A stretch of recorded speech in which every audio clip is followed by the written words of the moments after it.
This is the first time you've seen my face. My name's Tom Barclay. I'm the host of the Flight Path podcast, and we interview people who've been through bumpy flight paths. You know, if you, for example, think of it this way: if you're flying a plane, you know, there's always going to be a rough patch. You're always going to experience some turbulence, and that's what we do. So we interview people who've been through that turbulence. Now, I want to introduce you to someone named Barratt Kennett. He's the CEO and founder of EFCOMM, right? And this man has done so much over his life. To name a few: stripper, founder, MMA fighter. A damn good one too. Just go on his LinkedIn, you'll see what I'm talking about. So in this podcast, we weren't just talking about, you know, a bumpy flight path. We were also talking about, you know, health, wellness, how to stay efficient, stoicism, stuff like that, and much more.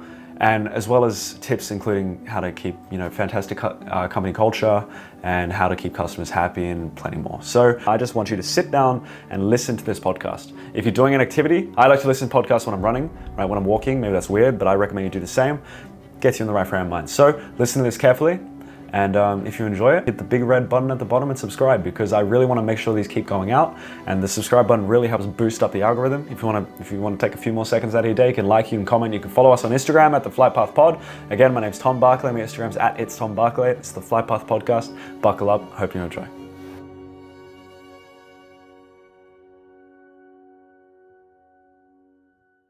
Welcome to another episode of the Flight Path Podcast. Today we have a truly inspiring guest, Barratt Kennett.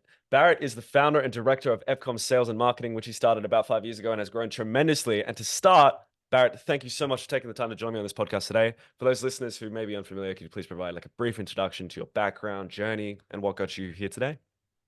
Yeah, happy to, mate. So just your garden variety CV. So I grew up I was born in Australia, but grew up in a little Caribbean island called Bermuda. So that was kind of cool. And then just a normal, everyday resume. So I was a stripper / cage fighter. So that was my job for a couple of years until I broke my hand and needed to find a job that I needed to use use other skills than just punching people in the head and settle on sales. And I guess the rest is history. So now we've got offices in the Gold Coast, Brisbane, Sunshine Coast, and New Zealand. Just opened in New Zealand this year.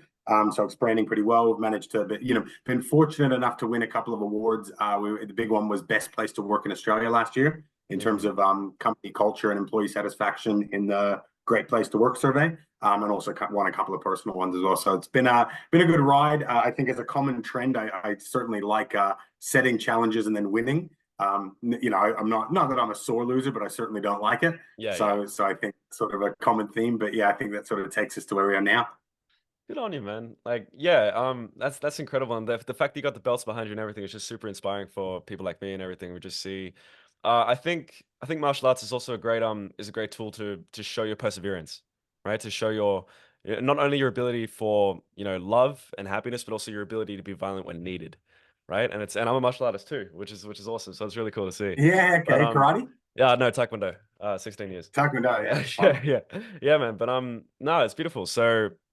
And, you know, if we were talking about Joe Rogan before and stuff like that, and people who are in that field, and it just seems that all the inspirational people of the day are fighters, and they've got that built in. And I want to know, did this teach you leadership? Is that where you got your leadership skills from, would you say? I think I got the leadership skills from being thrust into leadership roles, right? Because my issue, I was never a very good employee. I wasn't very good at being told what to do, and I never really had anyone who knew how to manage people like that. Yeah.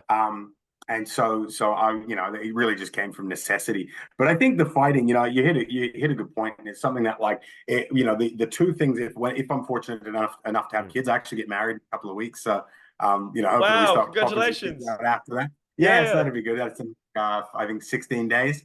So that'll be good fun. Congratulations. But yeah, well, I think like the two roles that my fiance and I set out, or that I made sure that she agreed to, was the kids have to do sales at some point in their life, and they have to do martial arts. And the theoretical kids, obviously, but the reason being is if you can get what you want and you can defend what you have, that makes you a competent leader.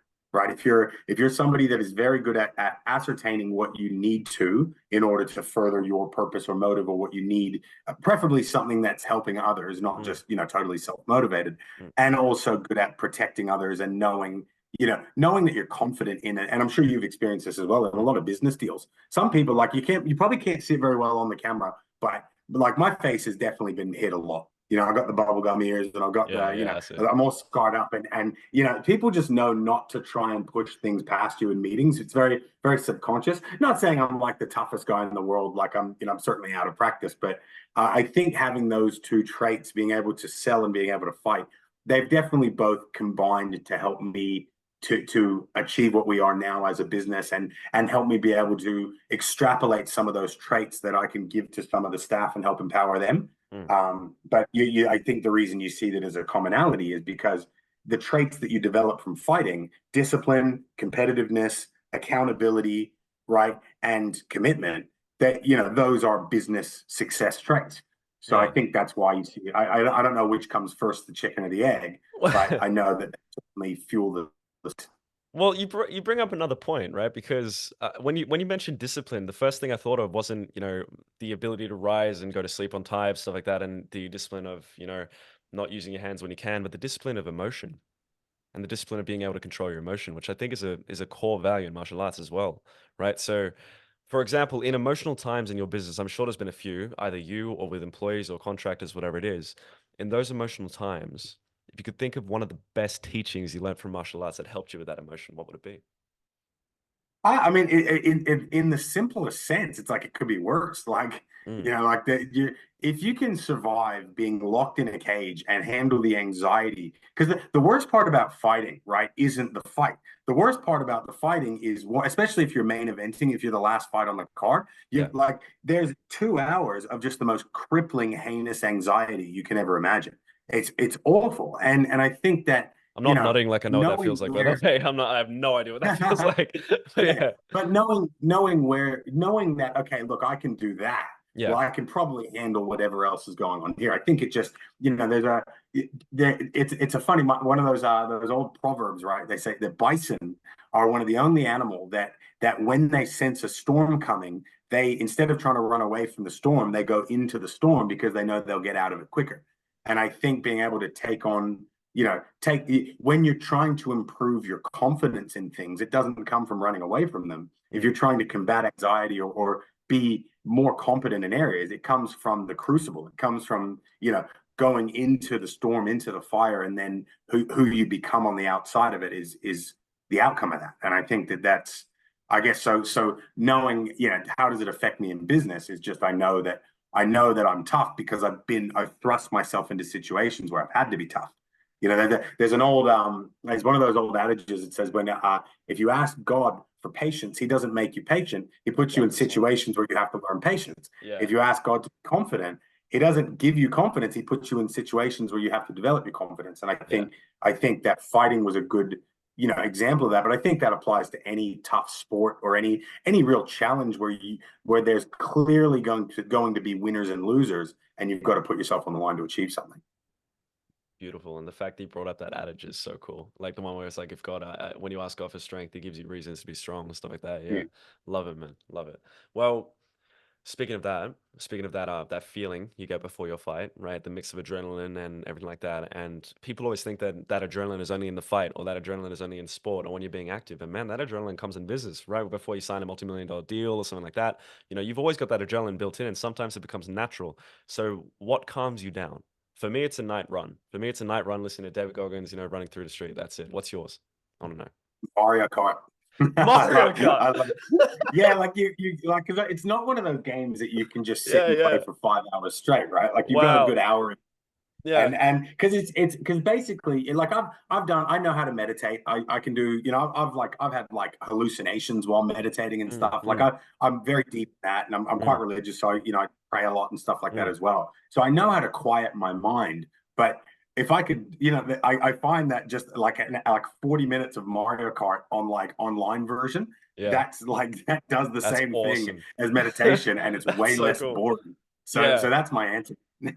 Wow. So, but it's funny you I say didn't expect that at all. that.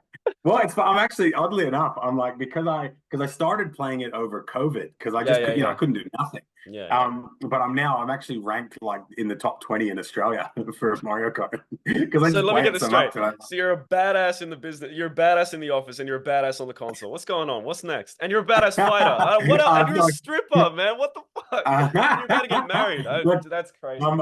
I'm rubbish. I'm rubbish at like first person shooters or anything like that. It's really Yeah, just Mario Kart, like and like nerdy RPGs. But hey, it's man. tricky with video games, right? Yeah, yeah, And I yeah. feel this way about doing like this is why I try and advise a lot of the managers not to do like hard drugs on the weekend, Mm, right? Is because that ecstasy pill might only cost you 20-30 bucks, right? But if you're in a business where you can have opportunity cost and you're not switched on until Thursday of the second week, you could yeah, have cost yourself $5,000 in of 100%, what you would have made in profit that you didn't make because you didn't have your wits about you. So that's a 100%, $5,000 pinger. Like it's not, 100%. but and so No, you're I totally feel that right. way. And No. even though deep down there's still a huge nerd that just is dying to come out, right? I find that I've got to be very selective with video games in particular Mm, because, and for some people that might be watching sport, or some people that might be binge watching things or whatever. But if you've got a vice, like I know that all of my focus, like it's going to go right to the top of my reticular activating system, where I'm not going to notice opportunities in my business because all I'm thinking about is how I can't wait to go home and beat the next level of that new mm, game that came out. mm. So really, there's something to be said about watching your vices in business, especially as a business owner, because it's not just the running the risk of losing money, which is omnipresent, right? But it's the opportunity cost that you're losing for not being at your best. Wow. Yeah.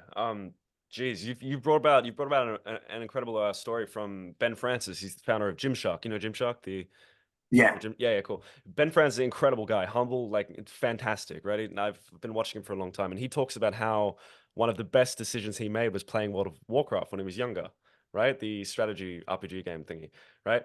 And yeah. for me, it was Age of Empires. Like for you, it's Mario Kart, stuff like that. Everyone has that little vice, And you're right, you get thrust into it, and then you can't get out of it. And what you said about opportunity cost is incredible as well because like my dad, for example, he used to tell me I used to have a problem with waking up early, but I'd go to bed super late, like 4 in the morning, and I'd wake up at like 11, right? And he'd be like, you need to wake up early every time." I'd be like, "Why, Dad? I get the same amount of time sleep. Like America's awake when I'm asleep. It doesn't make sense, all right?" And he's like, "No, you need to wake up on time." And I'm like, "Why?" And he's like, "Opportunity cost, because every time you don't wake up at 6, 7, 8, you miss those morning deals."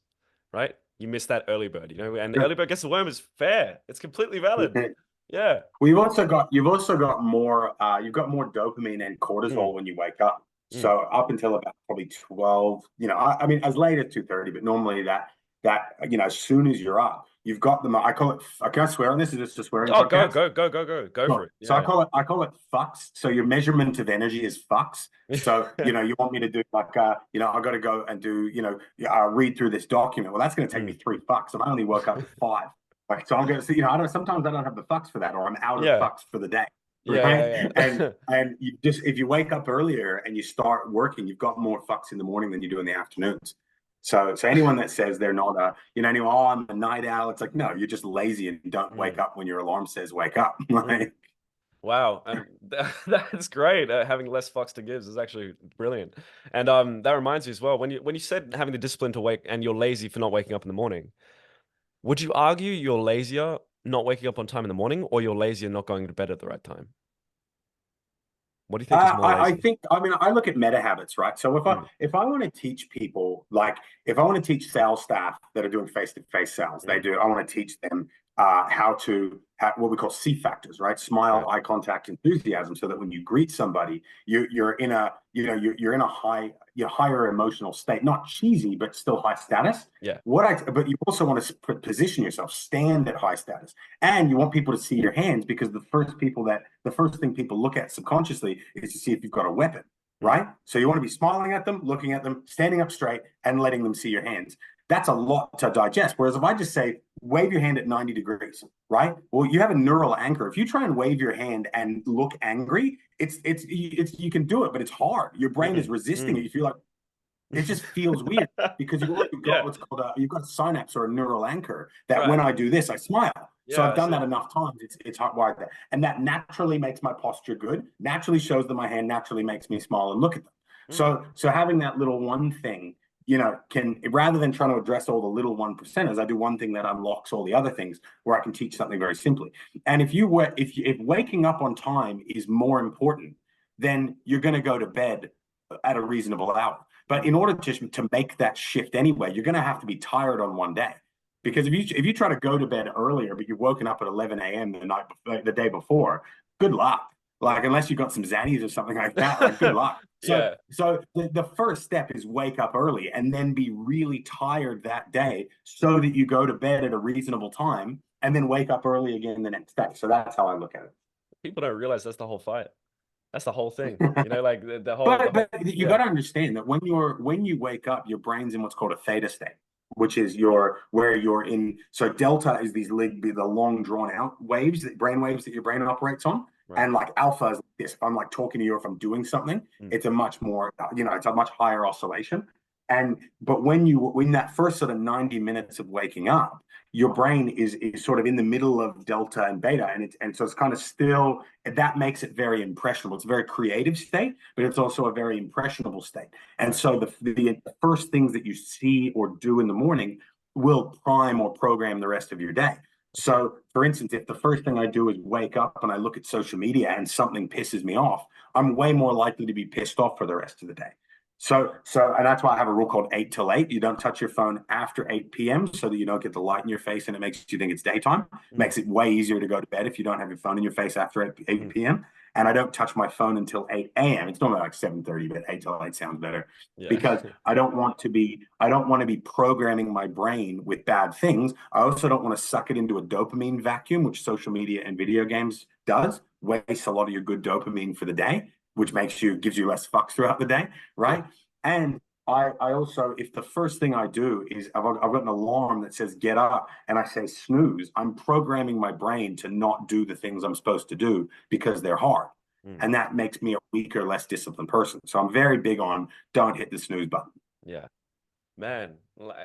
Yeah, like I used to have this massive phase where I was trying to sleep optimize, and I had all these different things, and I had the red light therapy bed and everything, and I have this thing down there. It's this you stand on it, it's an alarm that you have to stand up to turn off, and then I would travel, but then I'll leave the alarm on, so my whole family would wake up, like all this kind of stuff. And I realized very quickly, well, not quickly, very slowly now, that it's all discipline, and everything you said is exactly right. It's all discipline. It's all just how bad do you want it, that kind of thing. And you have this contagious positivity that comes through the phone, that's coming through this call right now. I feel more positive talking to you already.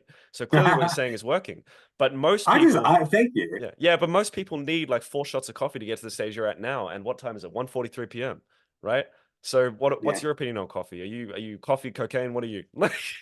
I'm on meth, bro. No, I'm just kidding. Oh, yeah. Yeah. No, to be honest, I mean, I just like what I do. I'm very passionate. I don't like boring people. And if I don't like boring people, I don't want to be boring. And the way that you don't be a boring person, do fun things and get excited about things. Yeah. Like I'm not into stoicism.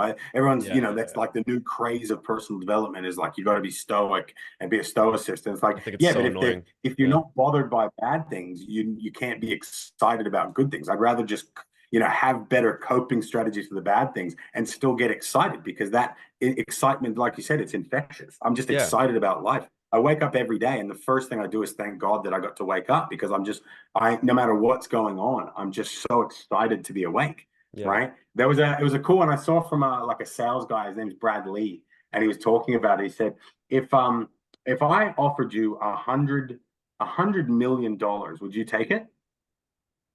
Would you want it? What's the catch? Surely, like, if there's no catch, right? If there's no catch, there's no catch, and of course. I said I'll give you $100 million, but you're gonna die at the end of the day, right?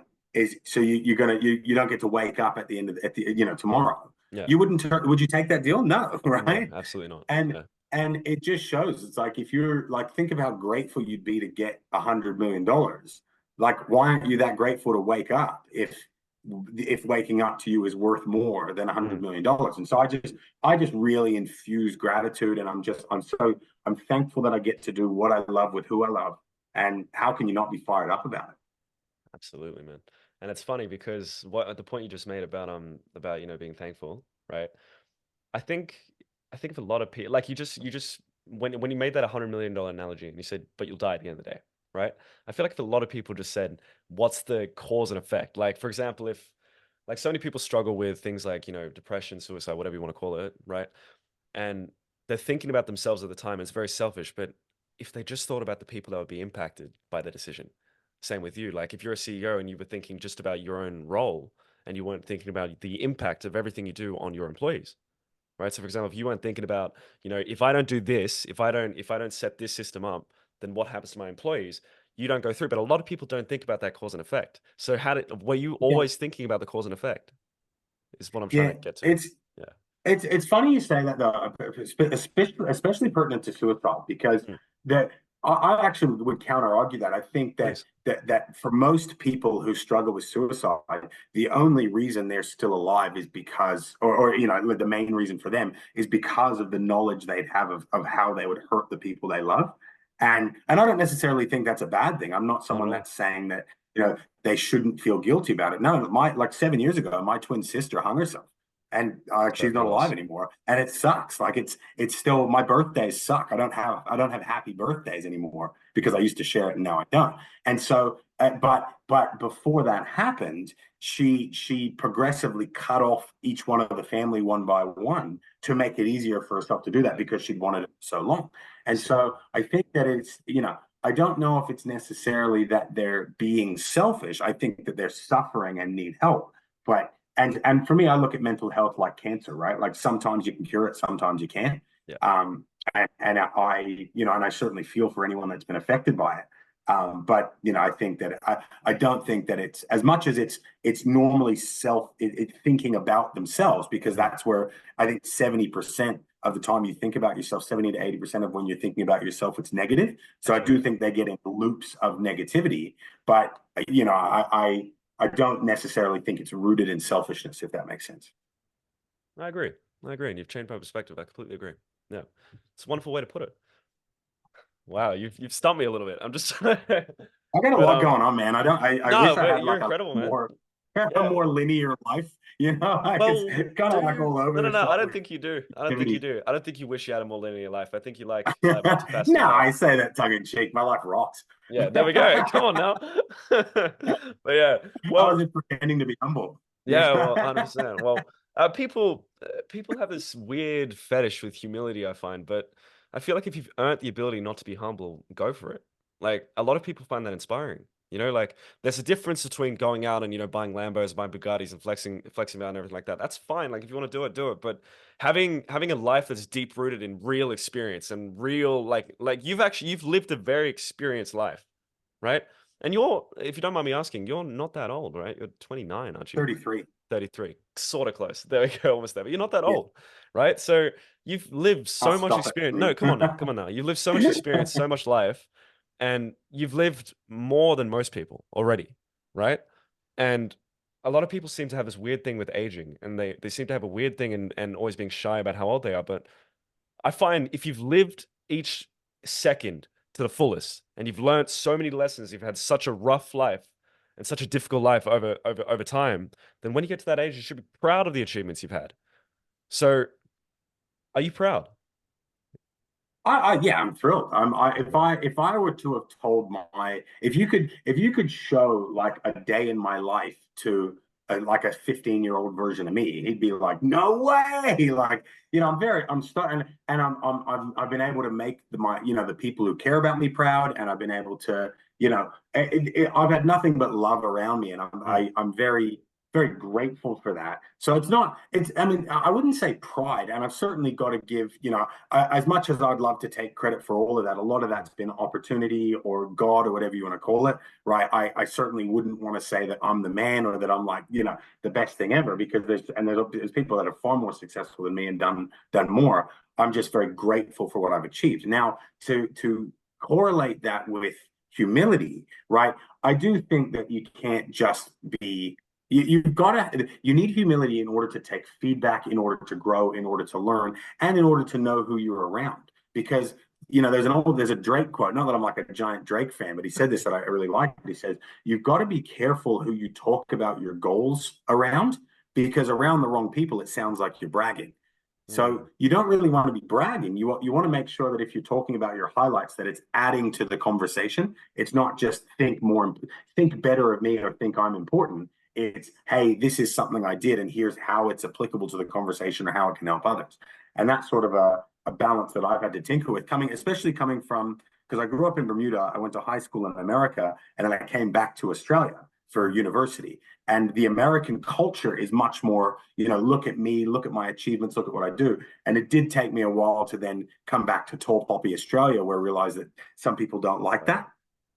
Yeah. So I think I guess there is a balance between, pride and ego, but it's balance between, ego and humility. But it's just, is it pissing people off is it pissing people off who I don't want to piss off? Because I don't care if it pisses off someone that I don't want anything to do with their life.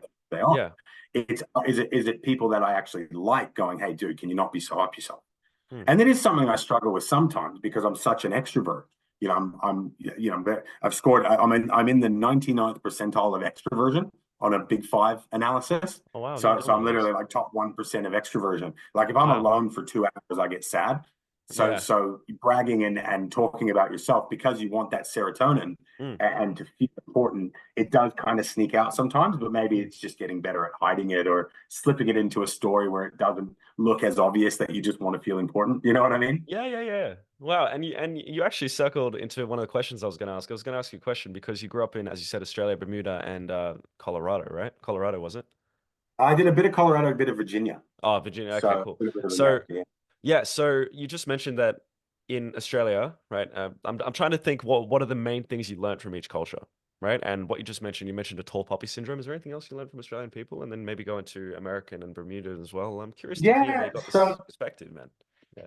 So what you'll find, like Bermuda's awesome. I just find anywhere tropical, people are just happy. People are Yeah. just happy to see you. It's just a warm culture, and I find that literally and figuratively. And I find like same as like you go to Fiji, everyone just likes it. That's why I can't stand Bali. Right? People always say like, Yeah, "Oh, no, bro, you yeah, got to go to Bali. Bali's the best." I'm like, "What do you yeah, mean?" Like it's like you get food poisoning every yeah, time you go. Right? yeah, The cops are all corrupt, right? The locals hate you, and yeah. all the people you run into are people you're Australian. trying to avoid from Yeah, home. yeah, yeah. So I when I go on holiday, I like having somewhere that's warm, and I think that's what I like about Queensland in particular, and even more so than Sydney. Is Yeah. people are just like, hey, how you doing? Like you just see a stranger walking the opposite direction. You're like, hey, how you doing? They're like, yeah, I'm good. How are Yeah, they're you? chill. Good. It's And good. it's just you're just giving warmth to each other. You don't get that in Sydney, right? You're And right, so because man. it's got You're something. like absolutely. And I actually mentioned this in a previous podcast, and I apologize for interrupting. But No, come on. in my university, because I'm also trying to balance a degree, which is fucking difficult. But in the degree in my university, especially after COVID, which is kind of understandable, but even now, no one looked up from their phone. Right? You would walk past someone. If someone walks past me and doesn't even acknowledge, I'm furious, right? And it screws me up for the rest of the day. So in university, they were just buried into their phone, like literally walking like this, right? And I was just thinking, what are you doing? Like, what's so important that you need to fill your face with this? To me, it's a tool. This is a tool. It's not entertainment, So, Yeah. have you ever had that issue as well, where you're walking past people and you kind of like just like, get off your phone, what are you doing? And as you said, you get sad if you don't speak to someone for 2 hours. It's just it's I bad. look, I try not to dwell. I try not to dwell on things I can't control. Mm, Right? If you spend time thinking about things that you can't control, you're just going to get pissed off every time you see them. absolutely. And so for me, I actively try and divert my thoughts to things that I can control. Mm, And I'm not going to be able to influence that person. What am I going to pull them up and say, hey, you should be on your phone list? Who the hell are you? yeah. Right? I'm just going to focus on. I'm like, okay, like I'll look at the trees. I'll look at the. Yeah. I'll think. I'll be thinking as I walk. Like so, I don't. I don't really harbor. I try. If you can't change something, change your attitude about it. Right. And so for me, I'd be thinking, okay, well, where are the opportunities I can have from my, omniscient walking compared to their tunnel vision phone walking? Yeah. What could I play more pranks on people doing Yeah. that? Fair. Could I scare people that are doing? I'm just, that's obviously a little vindictive, but I also don't mind being a prick sometimes. It's all right, as long as it's Yeah. in good taste. So, Yeah. so it's Absolutely. just, that kind of thing. I think, I probably wouldn't outright just try and cause misery to people, No. but you just get the idea. Like Yeah. if I can't change something, I'll change my attitude about it. You're right, man. And like it's cool because in, you know, in when you go to a coffee shop in the city in Sydney, for example, most people aren't really, you know, going to turn around and talk to you. But it's like when you go to a country town. Like I remember when I went to Melbourne, I landed in Avalon Airport because I had to meet with someone out near there in Geelong. And when I got there, because Avalon's more of a, it's like more of a, I don't know too much about the geography of Melbourne, but I know Country, it's yeah, I more of a get it. country, yeah. So, and it was a coffee shop down the road, and I was fully expecting to get stonewalled by the person in front of me, but they turned around and had a conversation. It was so random. And like we Yeah. were sitting down at a table, we just had a massive conversation with the other people, and it's funny because everyone intrinsically wants to I talk. love those little Yeah, bite-sized ones. They, yeah, what's he call them in Fight Club? I think he calls them. Yeah, I think he calls them sample size or bite size or something, sample or fun size. size Yeah, conversations, where yeah. you just have a little package of a conversation of meeting someone and you never see them again. Well, yeah, yeah. I really I cherish some of those. Well, it's funny, Barrett, because what I have this network as well that I started running 2 years ago, and my group and I, we every Friday or Saturday we go to the city. So when everyone else is drunk and partying and everything at like 10 p.m., we go and we run and we train. Like we run across Barangaroo and across the whole thing through the crowds and everything, because people always get pissed off, right? And it's good because for us it builds our confidence. Right, because we're wearing workout clothes when everyone else is wearing suits and everything and drunk and having fun and all that stuff. And you always get in altercations and arguments every time. And it trains us because we're training ourselves to be more disciplined and not to engage in these kind of things and everything. And it's funny because when you mentioned that before about the whole, you know, like the when people walk past and they nod and they talk and you can talk and play pranks on people and everything. I feel like that kind of thing and that kind of exposure to those really embarrassing situations. For me, it was performing on stage. For me, it was like being an idiot and trying to rap when I was younger and playing guitar on stage and stuff and tried comedy, Yeah. all this kind of stuff. And it never worked out. And at the time, you're like, damn it, that sucked. You know, when you get off the stage, you're like, like, and you just want to go home and like go under a blanket and sleep, you know? But a couple of years later, you're like, damn, that was really impactful. And I want to know, Is that when you started your mistakes list? uh oh man, the mistakes list is quite recent actually. For context, the mistakes list is a thing that I do when I journal. So every night, before I go to bed, I go off my phone. I have this journal right here somewhere. Where is it? Yeah, right. I have a bunch of these black books lying around, and I just write down what happened in the day, so exactly what I did. Because a lot of people go to bed and they forget what they've done, and they go like, "Oh, I didn't do anything today." It's like, no, you did this, this, this, this, this, this, this. You just forgot it, right? And then I also write down my mistakes. So I write down, you know, what's one thing I did terribly, and how do I fix it? Because if you just write down your mistakes, you'll go to bed upset. Right. But if you write down your mistakes and then the exact steps to repair that so it never happens again, you go to bed hopeful Yeah. and excited. So there's actually it's funny you say that, right? Because journaling, as much as you think like, oh, you know, dear diary, like Eric Ferry, there's actually two really substantial scientific benefits to journaling. So number one is around how learning works, because obviously when you're learning, that's forming a synapse and Mm, coding it with a chemical called myelin, like a fatty sheet that sort of makes it more effective. wow. And the process of integrating education, so when you learn something to get it through into the middle of your brain from the outside of your brain, that actually significantly improves when you reflect on something after you've had a break from it happening. Right. So reflecting on a lesson after you've learned it, really, really good for synaptic growth, makes learnings much, much quicker. It's the same as like when you teach something after you learn it, you're more Mm, likely to remember it. So that's really beneficial in and of itself as far as journaling is concerned, especially around your mistakes list, right? Or yeah, yeah. mistakes and solutions. But the other part of it is in order to process any sort of emotional trauma, regardless of how little it was, even if you like stubbed your toe, you know, what happens is it catches in the middle of your brain called in your limbic system, and it actually needs to draw out through your hippocampus and process as a memory in order for it to be something that happened. Because in your limbic system, it doesn't have a sense of time.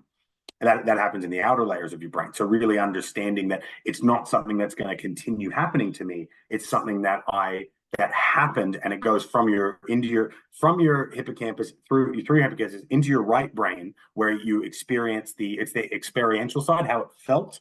And Mm, then once you've done that, it then transfers over to your left brain as something that happened, which is why you're seeing a lot of really good results with PTSD treatment now. mm, They just get people high as shit on MDMA mm, or on mushrooms. And mm. so there's like a limit of how sad they can get, more so to the MDMA.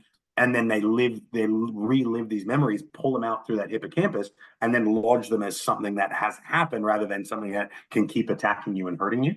And so Incredible. even to a lower degree, when you're journaling every night, it helps you process the traumas that happen through the day, no matter how small scale, and it'll leave you feeling more refreshed each morning. So there's two benefits of journaling that you obviously get the value of because you do it. But if anyone's like, oh, why should I journal? Any of your listeners, there's actually a lot of science behind why it's beneficial for you. I never thought about it that way. That's going to help a lot of people. Yeah, journaling is incredible, Yeah, man. it's nerdy. It's Yeah, good it's no, but nerdiness. it's no, it's fantastic, and I'm just shocked that you know this much, man. How many languages do you know? I'm sure you know a few. Just English and Spanish, but I speak. Bermuda's got its own its own weird Caribbean accent. Yeah, yeah, If yeah, you can't, you can definitely mishear or understand it, but just English and Spanish. But I yeah. think you see a lot of, and I know we've only got a couple minutes left. But if you look behind me, right, like yeah, you got the title belts. But Mm. the reason that I've been able to achieve so much is because I've read every one of those. Oh Like man, that, once you get your head around how effective knowledge can be and how much it can help you in business, it's when you really get your head around the idea that knowledge is a superpower, as long as it's relevant knowledge, you're if you find it more important and more interesting, you're more likely to retain it anyway. But simultaneously, you're able to put it into action, and then you're focusing on going out and improving every day, which makes your performance better anyway, and you're just getting a leg up. Like for me, what my mentality is, like, I don't care if you're better than me at what I do, you won't be for long because I'm out learning you. mm. And if you just keep that mentality, you find that it really does, even if it doesn't pay dividends right away, down the line, you'll see the difference between someone that's growing but not actively learning versus someone who's really growing and learning. So that's my Wonderful. mentality. Everyone talks about outworking people. I've never heard that outlearn people, but you're completely right. You're completely Well, right. if you want to be great at anything, it's how do I be great? How do I separate myself? Well, I need to know more than other people know, and then Mm, I need to do more of those things than other people do. And mm. so if you know more and you do more, that's what makes you great. And so, and a lot of people try and skip that first part and they go straight into the ice bath and they're all Never discipline, works. discipline, discipline. But the education is a precursor to the discipline. Yeah. Now I want to ask you questions related to your sales career and what you do as a business owner. So there's a video on your YouTube channel about the three C's, the three deadly C's in sales, and I want to know what are they from the top of your head. It's a look. I say it a little bit tongue in cheek. I try and put as much humor into when I teach as possible. Mm, Because obviously what's fun gets remembered, right? definitely. And so one thing, just want to in cautioning good sales reps, because a lot of good sales reps are very dopamine addicted in general. Because making a sale gets you dopamine, right? You apply, you work hard, you have goals, you achieve them. It's a pretty wonderful chemical, but there's a lot Definitely. of uh, counterfeit ways that you can get it that aren't really productive to life in general. And so the three C's are chicks, coke, and casinos, right? And or the male equivalent of chicks, which use your imagination, Yeah, yeah, right? yeah, yeah. And but the idea that look, obviously toxic relationships, it's fine to have a healthy relationship, but the Mm, toxic ones where it's like, where you're constantly working and you don't know what version of them you're going to get, and it's always on your toes, and something's exciting's happening, and now you're anxious, and now they mm. give you a bit of love and you're happy. It can really derail you because you're much more prone as someone who works in sales to be enticed by those things because it gives you a lot more dopamine. Likewise, any sort of any sort of like cocaine, meth, even Dexies, like the ADD medication, like Yeah, yeah, Adderall, yeah. people can get that, right? It's because it's cheap dopamine. It's Mm, you can get all the dopamine without having to achieve it, and it gets you a lot more dopamine than doing a normal, I did that good job activity would. And then casinos, gambling is another one because it hacks into a system called random intermittent reward, oh, I which is see. you repeat the same action and you get a different result every time. Mm. Social media does that where you pull down the app just like you would like a slot machine, and then Mm. you get something new each time. That's what keeps you Never on thought the about it app. that way. Yeah. Yeah, they actually reverse engineered a lot of things that make gambling so profitable. Mm. And so I always say if you're in sales, just be aware of those three deadly C's because be able to be aware. Could this be an unhealthy relationship? Do I need to fix my weekend habits a bit more? Or if I've got a gambling problem, do I need to take that gambling to be in my honest opinion, I think is actually the worst of all of them. Did you know that I agree. 25% of gambling addicts commit suicide? No, because I it didn't know just that. they just can't they cannot help but let everyone they love around them down, and they'll steal from their families. They'll, Yeah. it's not all, obviously. I mean, No, just yeah. some things that are more likely to happen if you are a gambling addict. And remember, addict being the key word, which means it influences your life and Mm, impacts your life negatively. mm. Um, but yeah, so that's what I always caution people for. Yeah, man, and it reminds me, like a few days ago, I went to Star Casino in Sydney just to look, and I'm not a gambler, right? Some people will call business a gamble, but that's a fun gamble, you know, it's a predictable gamble, you know. You got You're betting more, on yourself, though. yeah, That's yeah, you different, got more right? I mean, unless variables, you like everything. stocks, yeah. Yeah, but you go. I went to the casino, and you're expecting like I don't go to casinos much, but you're expecting everyone in suits and everyone to be dressed up, and like it's more of a formal occasion than anything. But people are in t-shirts and flip-flops, and they're just casually hitting the slots. Some people were wearing this is disgusting. Some people wearing nappies It's because they believe, depressing, eh? yeah, they believe in the machine so much that they don't want to leave it. Like it's a nightmare. It's an absolute nightmare. And you're Yeah. right, it's depressing. It is. And I Yeah, think you want to be depressed. You go into any sporting section, gaming section of a bar, because Australia's got them everywhere, and everywhere. it's just you like spend some time just looking at the people that are on the pokies, and you're like, oh, that's not who I want to be, So Yeah, and you so it's try yeah, like you I'm try and not have a I'm not conversation interested. with them. You try and have a nice conversation with them, and they're like as you said, you're an extrovert. I'm an extrovert too. You try and have a conversation with them. They're super angry and they're super tense all the time. And you can't do anything. There's nothing you can do. And Yeah. yeah, but and you said you're a mentor, right? You do a lot of mentoring as well. Yeah, I mean that's a lot of my business is mentoring, right? Mm. And I've got it down into a pretty replicable system, right? It's aim, fire, reload. So Oh mentoring shit, really is yeah. broken down. Yeah, it's broken down into number one, helping people pick goals that are meaningful for them and actually get leverage to and clear steps, right? Sometimes I always say you don't need motivation, you need clarity and discipline. So giving Right. them clear steps and then accountability towards those steps Mm. can, motivation is not always going to be there. So that Agree. one is, really important goal setting and aligning that with their purpose and what they, and the things that matter to them. Mm. Then it's about evaluation, which is, and I've got probably 3 or 4 different, metrics that I use or models that I use to help people evaluate themselves and see what areas they need to improve on. And then the last one is obviously is if, when you got to pick people up when they're down and just Mm. helping them clear a lot of the clutter out of their head. And that's stuff I talk about a lot in my book as well. So it's called Leadership in Sales. Leadership in sales. Do you know the blurb off by heart or? The blur, I know the subtitles, 4 simple steps to more sales, more scale, and more success. I couldn't read the back to you off by heart. It's just ironically like once I did it, it's gone. Yeah, yeah, But yeah.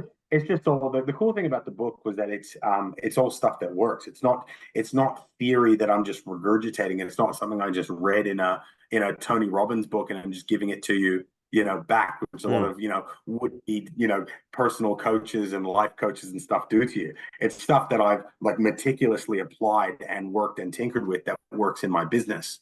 And a lot of it's original, a lot of it's stuff that would just came from sort of like you, just looking at what's going wrong and then figuring out ways to fix it.